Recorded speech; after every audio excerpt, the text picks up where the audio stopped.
नमस्कार साथियों, मैं राहुल सवर्णा आपका स्वागत करते हैं आपके अपने YouTube channel Rahul Savarna GS पर। दोस्तों, आज हम लोग साइंस के एक बेहतर क्वेश्चन लेकर आपके सामने आए हैं। बिहार के विभिन्न प्रतियोगी परीक्षा, चाहे वह बीपीएससी शिक्षक भर्ती की बात करते हो, चाहे आप बिहार एसएससी की बात करते हो, चाहे आप बिहार दरोगा की बात करते हो या बिहार पुलिस की बात करते हो, आपके बिहार के विभिन्न प्रतियोगी परीक्षा में साइंस के जहां से सवाल आते हैं, जहां से सवाल पूछा गया है, ऐसे बेहतर क्वेश्चन का लेकर हम आपके सामने आए हैं और उम्मीद करते हैं ये सेशन आपके लिए काफी ज्यादा हेल्पफुल होगा। तो आते हैं, हम लोग क्वेश्चन देखते हैं। प्रत्येक क्वेश्चन को समझते हुए हम लोग आगे की ओर बढ़ेंगे और सीखेंगे। ना जाने कौन सी क्वेश्चन आपकी तकदीर और तस्वीर को बदल दे, इसलिए प्रत्येक क्वेश्चन को अच्छे तरीके से सीखना है। प्रत्येक क्वेश्चन का आंसर यदि आपको पता है तो आप लोग आंसर जो है कमेंट बॉक्स में जरूर दिया कीजिए। बस यदि आप लोग सफल होना चाहते हैं तो आप लोग आंसर कमेंट बॉक्स में जरूर दिया कीजिए। तो आइए मेरे दोस्त चलते हैं। सबसे पहला सवाल कहता है कि अधिकांश कोशिकीय प्रक्रियाएं, यानी आपका जो सेलुलर प्रोसेस होता है, उस सेलुलर प्रोसेस के लिए ऊर्जा मुद्रा क्या होती है। यानी आपकी कोशिका के लिए पूछा कि आपका जो सेल है, इस सेल के लिए क्वाइंस एनर्जी के बारे में पूछा कि क्वाइंस एनर्जी अर्थात जिसको कहते हैं ऊर्जा, क्वाइंस ऑफ एनर्जी अर्थात ऊर्जा की सिक्का किसको कहा जाता है। तो आपने एक रिस्पिरेटरी सिस्टम पढ़ा होगा, बायोलॉजी का एक टॉपिक है श्वसन तंत्र। तो उसी में हम आपको बताए भी थे कि जब आप नहीं पढ़े तो आप प्लेलिस्ट में जाइएगा तो बायोलॉजी की बहुत सारे टॉपिक वाइज डिस्कशन है। सर्कुलेटरी सिस्टम है, रिप्रोडक्टिव सिस्टम है, एक्सपिरेटरी सिस्टम है, डाइजेस्टिव सिस्टम है, तो आप वहां से देख लेंगे। उसमें आप देखेंगे क्या कि रिस्पिरेशन में बताए थे कि जब आपका ग्लूकोज ऑक्सीजन की उपस्थिति में टूटता है तो वो टूटने के बाद आपको एनर्जी प्रोवाइड करती है, आपको ऊर्जा देती है। और वो ऊर्जा जो बायोलॉजिकल टर्म में यूज होता है उसके लिए एक शब्द लिखा जाता है। वो शब्द आपका क्या है, तो वो शब्द होता है एटीपी। अब कहेंगे सर ये एटीपी क्या होता है, तो एटीपी का मतलब होता है एडेनोसिक ट्राइफॉस्फेट, यानी ये क्वांट्स ऑफ एनर्जी है। इसे ऊर्जा का सिक्का के नाम से, इसे एनर्जी का ऊर्जा का सिक्का के नाम से जाना जाता है। ये ऊर्जा का सिक्का है, यानी एटीपी के रूप में आपकी बॉडी को जो है, आपकी बॉडी को जो है, यानी आपके शरीर को ऊर्जा जो मिलती है। अर्थात आंसर क्या होगा, एटीपी, यानी ऑप्शन नंबर बी हो गया। अब यदि एग्जाम में आपसे सवाल पूछता है कि फुल फॉर्म ऑफ एटीपी, यदि आपसे एटीपी का फुल फॉर्म पूछता है कि इसका फुल फॉर्म क्या होगा, किसका भाई, एटीपी का, तो याद रखेंगे इसका फुल फॉर्म होता है एडेनोसिक ट्राइफॉस्फेट। इसका फुल फॉर्म क्या होगा, एडेनोसिक ट्राइफॉस्फेट इसका फुल फॉर्म होता है। इसे क्वांट्स ऑफ एनर्जी कहा जाता है, इसे ऊर्जा के सिक्का के नाम से जाना जाता है। तो सवाल आपसे यही पूछा था कि कोशिकीय प्रक्रियाओं में ऊर्जा मुद्रा अर्थात क्वांट्स ऑफ एनर्जी किसे कहा जाता है, तो आपका आंसर हो गया एटीपी। और एटीपी का फुल फॉर्म क्या होता है, तो एडेनोसिक ट्राइफॉस्फेट होता है। यदि सवाल आपसे यहां पर दूसरा तरह का यह पूछा जाए कि आपके बॉडी को टोटल कितने एटीपी ऊर्जा की आवश्यकता होती है, क्योंकि इस तरीके के सवाल जो हैं वो आपसे एग्जाम में पूछे जाते हैं कि मनुष्य के शरीर को टोटल कितने एटीपी ऊर्जा की आवश्यकता होती है, तो मेरे दोस्त याद रखना है आपके बॉडी को 40 एटीपी ऊर्जा की आवश्यकता होती है। यानी आपकी बॉडी को टोटल कितनी एटीपी ऊर्जा चाहिए, तो आपकी बॉडी को कुल 40 एटीपी ऊर्जा की आवश्यकता होती है, जो आपको अलग अलग माध्यम से मिलता है। अब कहेंगे सर ये कहां से मिलता है, क्योंकि सवाल पूछा जाता है कि आपका ऑक्सीजन के दौरान आपकी बॉडी को कितना ऊर्जा मिलती है, या फिर कभी सवाल आपसे पूछा जाता है कि अनऑक्सीजन के दौरान आपकी बॉडी को कितनी ऊर्जा मिलती है। तो आप याद रखिएगा, क्योंकि आपका जो रिस्पायरेशन है, आपका ये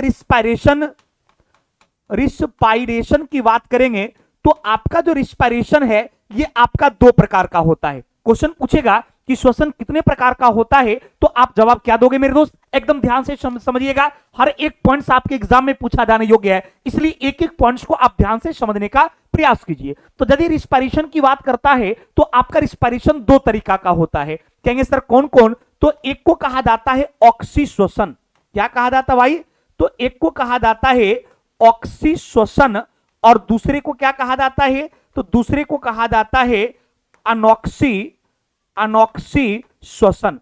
तो एक को कहा जाता है ऑक्सी श्वसन और दूसरे को कहा जाता है अनॉक्सी श्वसन। तो आपका जो ऑक्सी श्वसन है इससे आपकी बॉडी को 38 एटीपी ऊर्जा मिलती है, और आपका जो अनॉक्सी श्वसन है इससे आपकी बॉडी को 2 एटीपी ऊर्जा मिलती है। अतः 38 और 2 कितना हो गया, टोटल आपका 40 एटीपी ऊर्जा जो है ये आपकी बॉडी को चाहिए। क्लियर हो गया बाबू? टोटल आपकी बॉडी को कितनी ऊर्जा चाहिए, तो टोटल आपकी बॉडी को 40 एटीपी ऊर्जा चाहिए, और वो भी कहां कहां से मिलती है, तो आपका 38 एटीपी ऊर्जा जो है ऑक्सी श्वसन के दौरान मिलती है, और 2 एटीपी ऊर्जा जो है अनॉक्सी श्वसन से मिलती है। और कई बार इस तरह के सवाल जो हैं वो आपसे एग्जाम में पूछे गए हैं। वेरी वेरी इंपॉर्टेंट ये सवाल है कि आपका जो है ऑक्सी रिस्पिरेशन से आपकी बॉडी को कितनी एटीपी ऊर्जा मिलती है, और अनॉक्सी श्वसन से आपकी बॉडी को कितना ऊर्जा मिलता है। तो ध्यान रखेंगे, ऑक्सी श्वसन से आपकी बॉडी को 38 एटीपी ऊर्जा, जबकि अनॉक्सी श्वसन से आपकी बॉडी को जो है 2 एटीपी ऊर्जा मिलती है।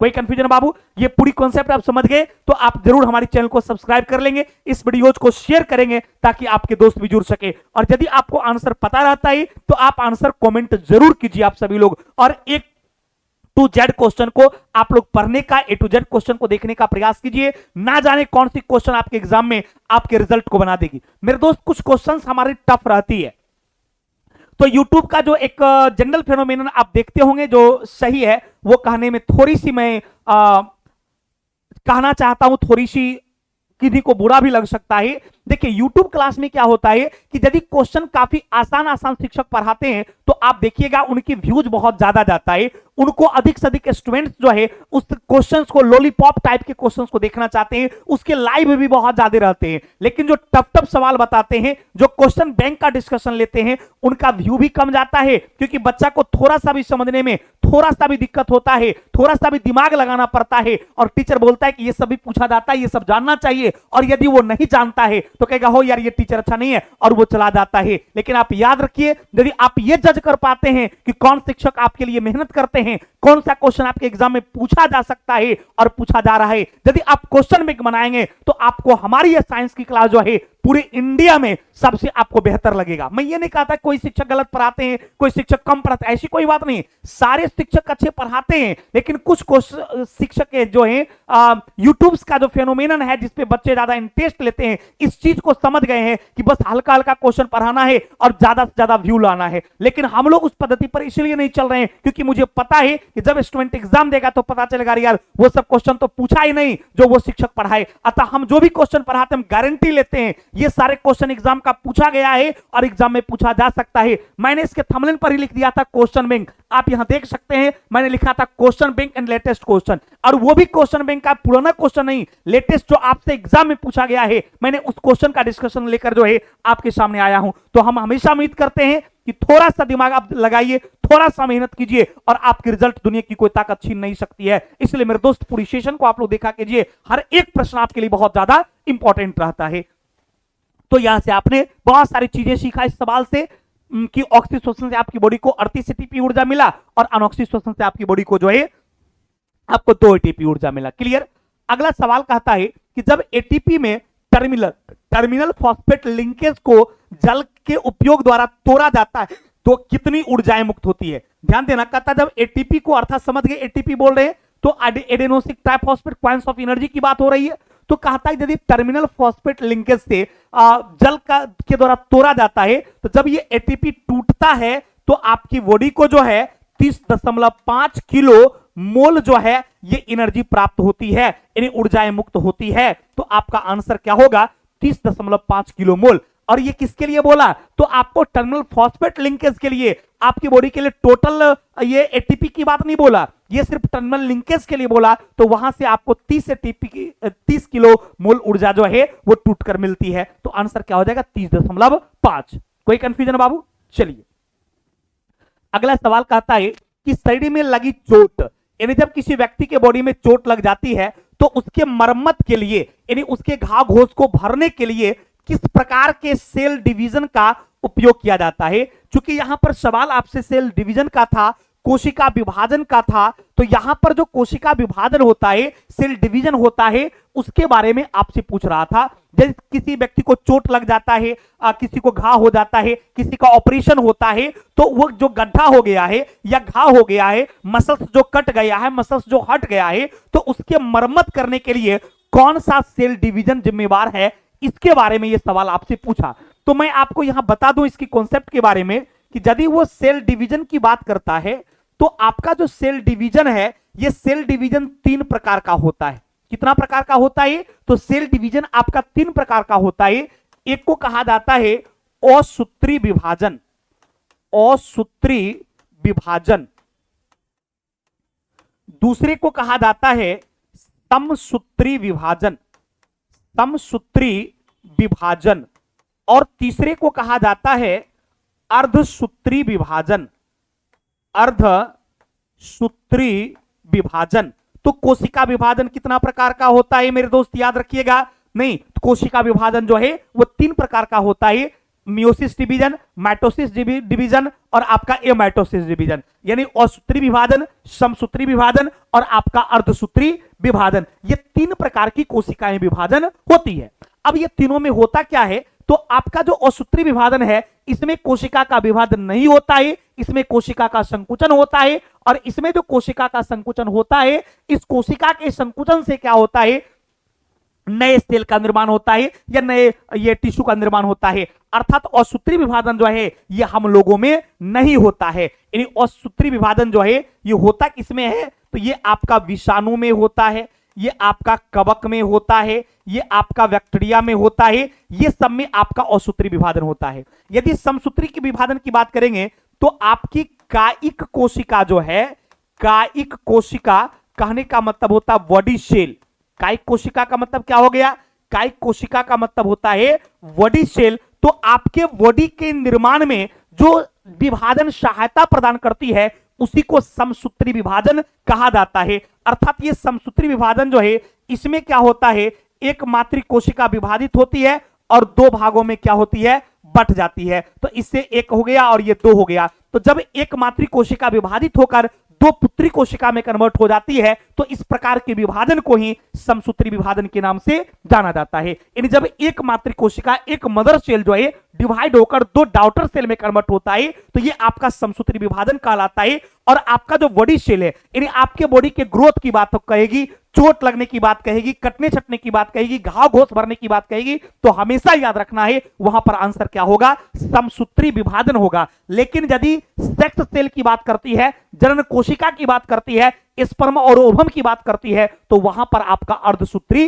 विभाजन होगा। यानी यदि आपसे जनन कोशिका की बात करता है, यदि आपसे जनन कोशिका अर्थात सेक्स सेल की बात करता है कि जनन कोशिका में किस प्रकार का विभाजन होगा, अर्थात सेक्स सेल जो है इसमें किस प्रकार का विभाजन होगा, तब आपका आंसर अर्धसूत्री होगा। लेकिन यदि बॉडी सेल की बात करता है, घाव घोष भरने की बात करता है, चोट लगने की बात करता है, तो आपका आंसर केवल क्या होगा, समसूत्रण होगा। यानी इस क्वेश्चन का आंसर क्या हो गया बाबू रे, तो आपका आंसर ऑप्शन नंबर ए हो गया। उम्मीद करते मेरे दोस्त बहुत अच्छी तरीका से आपने इस कॉन्सेप्ट को समझा होगा कि आपका सेल डिवीजन जो है ये कितने प्रकार का होता है। तो सेल डिवीजन आपका 3 प्रकार का हो गया, असूत्री विभाजन, समसूत्री विभाजन, अर्धसूत्री विभाजन। असूत्री विभाजन किसमें होता है, तो कवक में होता है, बैक्टीरिया में होता है, वायरस में होता है। समसूत्री विभाजन किसमें होता है, तो सभी स्तनधारी प्राणियों में होता है। समसूत्री विभाजन से क्या फायदा होता है, तो आपकी बॉडी की ग्रोथ के लिए, इन शरीर की लंबाई, चौड़ाई, ऊंचाई, मोटाई, ये सब बढ़ने के लिए समसूत्री विभाजन जिम्मेवार होता है। और अर्धसूत्री विभाजन कहां होता है, तो अर्धसूत्री विभाजन जो है वो सेक्स सेल में होता है, जनन कोशिका में होता है। यदि ओवम के डेवलप की बात करेंगे, स्पर्म के डेवलप की बात करेंगे, स्पर्म ओवम से मिलकर जायगोट की बात करेंगे, भ्रूण की बात करेंगे, तो वहां पर आपका अर्धसूत्री विभाजन ही होता है। तो इस तरीके से आपका आंसर यहां पर था चोट की मरम्मत के लिए, तो आंसर आपका समसूत्री विभाजन होगा। यदि वो अर्धसूत्री विभाजन की बात करेगी तो ये किसमें होता है, तो जनन कोशिका में, अर्थात सेक्स सेल में किस प्रकार का विभाजन होता है, तो जनन कोशिका यानी आपका सेक्स सेल जो है, इस सेक्स सेल में अर्धसूत्री विभाजन होता है। क्लियर बाबू, कोई कंफ्यूजन? चलिए आगे बढ़े। अगला सवाल कहता है कि पुराने जाइलम अर्थात ओल्ड जाइलम में किस प्रकार के अवशिष्ट उत्पाद को संग्रहित किया जाता है। जितना भी आपका ओल्ड जाइलम होगा, जाइलम आप समझ रहे होंगे कि जाइलम एक क्या है, जाइलम जो है, जाइलम एक नलिका है।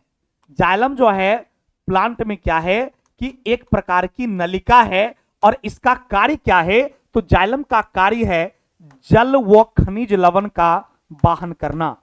जल व खनिज लवण का जो वाहन करने का काम करता है वो आपका जाइलम का काम होता है। तो जो पुराने जाइलम होते हैं उससे किसका निर्माण होता है, तो उससे रेंजिन और गोंद का निर्माण होता है रेंजिन और गोंद का निर्माण जो है ये आपके ओल्ड जाइलम से होता है। रेंजिन आप समझ रहे होंगे, एक चिपचिपा पदार्थ जो है प्लांट से निकलता है। गोंद भी एक चिपचिपा होता है, तो गोंद का यूज किसी चीज को साटने वगैरह में करते हैं। और एंजिन जो है ये काफी ज्यादा झाग देता है, तो इसको यदि मिलाया जाता है किसी चीज में तो मैक्सिमम जो है वो झाग देने का काम करता है। तो दोनों की उपयोगिता अलग अलग जगह पर होती है। तो याद रखिएगा, ओल्ड जाइलम जो अवशिष्ट उत्पाद संग्रहित करता है उसमें आपका रेंजिन और उसमें गोंद का नाम आता है। तो आंसर क्या हो गया भाई, रेंजिन और गोंद हो गया। कोई कंफ्यूजन?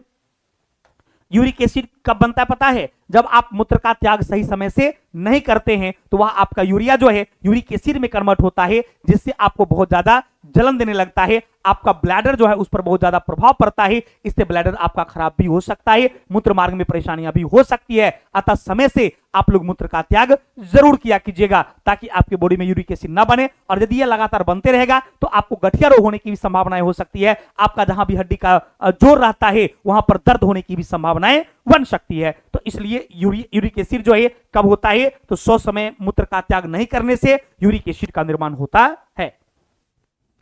अगला सवाल कहता है कि प्रोटीनों और एमिनो अम्ल में जटिल कार्बोहाइड्रेट के ग्लूकोज में और वसा के वसा अम्ल में और ग्लिसरॉल में अंतिम रूपांतरण के लिए जिम्मेवार एंजाइम्स में उपस्थित होता है। यानी क्वेश्चन ये आपसे कहा कि प्रोटीन से एमिनो एसिड में, आपको पता है नहीं तो आप जान लीजिए मेरे दोस्त कि आपका जब प्रोटीन का पाचन होता है, जब मेरे दोस्त प्रोटीन का पाचन होता है तो इसी से एमिनो एसिड का निर्माण होता है।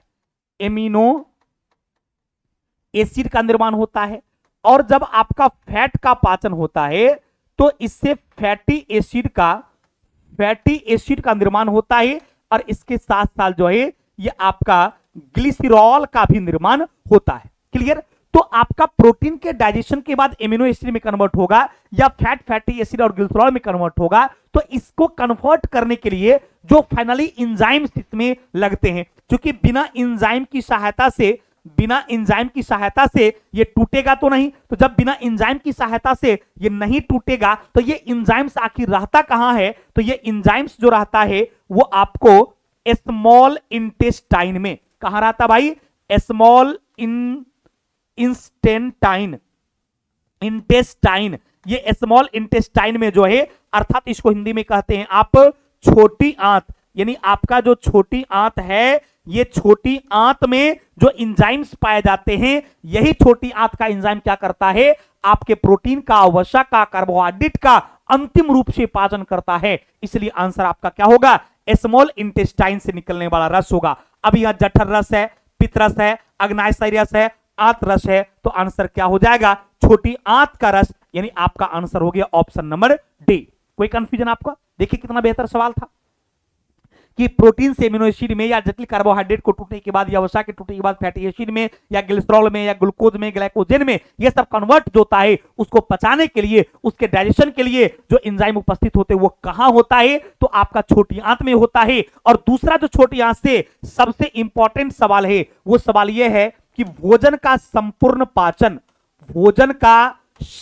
पाचन की बात करता है कि भोजन का संपूर्ण पाचन कहां होता है। तो याद रखिएगा, भोजन का जो संपूर्ण पाचन है वो आपका छोटी आंत अर्थात स्मॉल इंटेस्टाइन में भोजन का संपूर्ण पाचन होता है। भोजन पचने की शुरुआत आपके माउथ कैविटी से ही होती है, जहां पर कार्बोहाइड्रेट का पाचन शुरू होता है, प्रोटीन का पाचन आमाशय में शुरू होता है, वसा का पाचन लीवर में शुरू होता है। लेकिन भोजन के संपूर्ण पाचन की बात करेगा तो भोजन का संपूर्ण पाचन जो है वो आपको एमिनो एसिड ये छोटी आंत में होता है। इसलिए आंत रस इसका आंसर हो जाएगा। ये आपका पित्तरस क्या करता है, यानी बाइल जूस क्या करता है, पित्तरस जो है ये वसा को तोड़ने का काम करता है। जठरस क्या करता है, कार्बोहाइड्रेट को तोड़ने का काम करता है। तो सबका अपना अलग अलग काम है। तो आंत रस क्या करता है, ये भोजन के संपूर्ण पाचन के लिए जिम्मेवार है। इसलिए आपका मेरे दोस्त आंसर क्या हो गया, तो आपका आंसर आंत रस हो गया। क्लियर?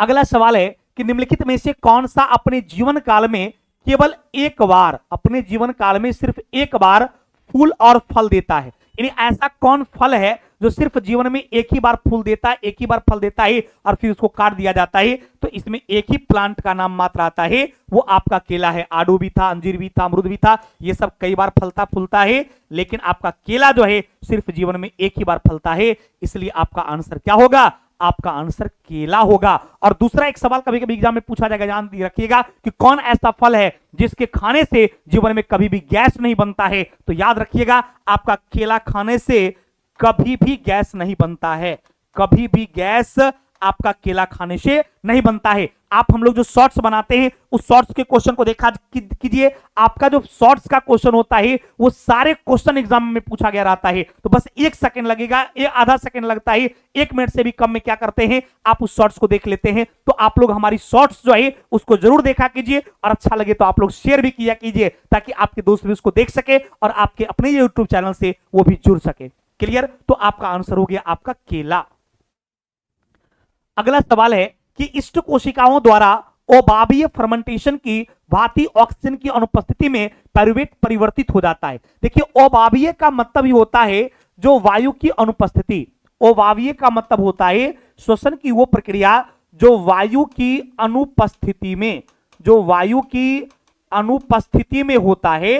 तो जो वायु की अनुपस्थिति में होता है इसी को अवायवीय कहा जाता है। अर्थात अवायवीय फर्मेंटेशन जब होता है तब आपका जो है पाइरूवेट परिवर्तित किसमें होता है? तो एथेनॉल बन जाता है, कार्बन डाइऑक्साइड भी बन जाता है और उससे ऊर्जा भी बन जाता है। तो आपका आंसर क्या होगा? ऑप्शन नंबर डी होगा। और याद रखिएगा, फर्मेंटेशन की प्रक्रिया, जब भी फर्मेंटेशन से सवाल होगा कि किण्वन के लिए क्या जरूरी नहीं है, तो किण्वन के लिए ऑक्सीजन की कोई आवश्यकता नहीं है, क्योंकि किण्वन जो होता, फर्मेंटेशन जो होता है, ये ऑक्सीजन की अनुपस्थिति में ही होता है। किण्वन को याद रखिए, इंग्लिश में कहा जाता है फर्मेंटेशन, इसको कहा जाता है फर्मेंटेशन, इन हिंदी में इसी को कहा जाता है किण्वन। और किण्वन जब भी होता है तो याद रखिएगा ऑक्सीजन की अनुपस्थिति में ही होता है। ये फर्मेंटेशन जब भी होगा तो ऑक्सीजन की अनुपस्थिति में ही होगा। और इससे क्या होता है कि जटिल कार्बनिक कंपाउंड जो है, इसमें जो जटिल ऑर्गेनिक कंपाउंड जो वो टूट जाता है और छोटे छोटे या हल्के हल्के ये कंपाउंड में कन्वर्ट होता है। ये प्रक्रिया ही फर्मेंटेशन अर्थात किण्वन के नाम से जाना जाता है। क्लियर भाई? चलिए अगला सवाल है कि जब कोई छात्र दूध में नींबू के कुछ बूंद मिला देते, क्लियर है कि जब दूध में नींबू के ये रस मिलाएंगे तो दूध फट जाएगा और उससे अवक्षेप प्राप्त होगा। ये प्रक्रिया अवक्षेपण की क्रियाएं कहलाती है।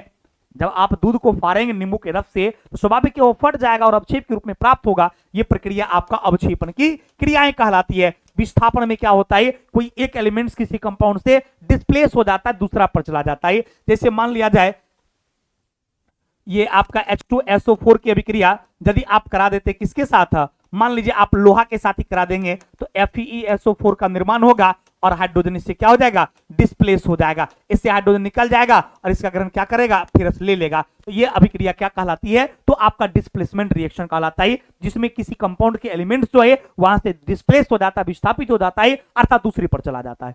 यदि जल अपघटक की बात करेंगे तो पानी के प्रेजेंस में संयोजन का मतलब जुड़ना, जैसे कार्बन ऑक्सीजन के साथ जुड़ जाएगा और कार्बन डाइऑक्साइड का निर्माण करेगा, तो ये अभिक्रिया आपका क्या हो जाएगा, तो आपका संयोजन की अभिक्रिया हो जाएगा। तो इस तरीके से आपका आंसर सी अर्थात अवक्षेपण की अभिक्रिया होगा। कोई कंफ्यूजन आपको? चलिए अगला सवाल आपसे कहता है कि आतिशबाजी में, ध्यान देना, आतिशबाजी का मतलब क्या होता है, आतिशबाजी का मतलब होता है बमबारी। याद रखना, आतिशबाजी का मतलब क्या होता है भाई, बमबारी। तो कहता आतिशबाजी में अलग अलग रंग जो है वो धात्विक लवणों में से निकलते हैं। निम्नलिखित में से कौन सा धात्विक लवण आतिशबाजी में हरे रंग उत्पन्न करता है? किस कलर के बारे में बोला, हरे रंग उत्पन्न करता है। इसके लिए जिम्मेवार कौन है, बेरियम दिया है, सोडियम दिया है, सोना दिया है, कैल्शियम दिया है। तो याद रखिएगा, जब बमबारी होती है तो इससे जो प्रकाश निकलती है, यह प्रकाश मुख्य रूप से 2 प्रकार का होता है। ध्यान रखना मेरे दोस्त, जब बमबारी होती है और उससे जो प्रकाश निकलती है तो यह प्रकाश आपका 2 प्रकार का होता है। कौन कौन सा, तो एक आपका होता है लाल प्रकाश और एक आपका होता है हरा प्रकाश, जिसमें लाल प्रकाश का कारण जो है स्ट्रोंशियम होता है और हरा प्रकाश जो है इसका कारण बेरियम होता है। तो यह सवाल आपसे पूछा था कि बताइए हरा प्रकाश का कारण क्या है, तो आप आंसर क्या बोलोगे, हरा प्रकाश का कारण जो है वो आपका बेरियम है और लाल प्रकाश का कारण क्या है, तो लाल प्रकाश का कारण जो है वो आपका स्ट्रोंथियम है। तो क्लियर हो गया कि जब बमबारी होती है, आतिशबाजी होती है, तो बम विस्फोट करती है, तो उससे मुख्य रूप से दो प्रकार का प्रकाश निकलता है, एक लाल और दूसरा हरा। यह आपसे हरा के बारे में पूछा था तो आंसर बेरियम हो गया। मान लिया जाए आपसे सवाल एग्जाम में कभी पूछते कि बताइए उससे निकलने वाले लाल प्रकाश का कारण क्या है, तब आपका आंसर क्या हो जाएगा, स्ट्रोंथियम हो जाएगा। और हरा प्रकाश पूछेगा तो आपका आंसर बेरियम हो जाएगा। तो इस तरीके से आपका आंसर हो गया ऑप्शन नंबर ए। कोई कंफ्यूजन बाबू किन्हीं को भी? समझ गए ना एकदम। ये सारा पॉइंट जो बताते इसको नोट करते जाइए, एक एक क्वेश्चन को ध्यान से देखते, ना जाने कौन सी क्वेश्चन आपकी तकदीर और तस्वीर को बदल देगी। अगला क्रायोजेनिक ईंधन में ईंधन के रूप में इनमें से किसका उपयोग किया? जैसे क्रायोजेनिक का मतलब जानते क्या होता है? क्रायोजेनिक का मतलब होता है निम्न तापी ईंधन।